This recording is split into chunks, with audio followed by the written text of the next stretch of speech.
through my travels, I've had to get a few different kinds of generators that I could afford at the time. I've stepped up now to the 4500i Onan Cummings remote start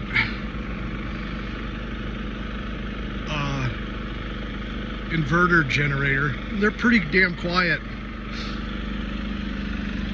I've got 100 foot of cord, so that way when I'm camping I can drop this off, 50 feet from the trailer or something, and I don't have to listen to it.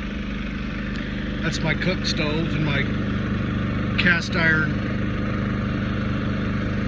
cook grill for outside.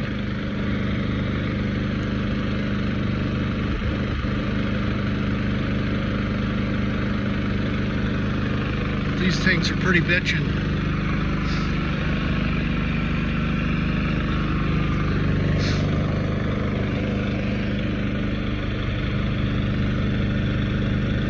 That's what you get when you're a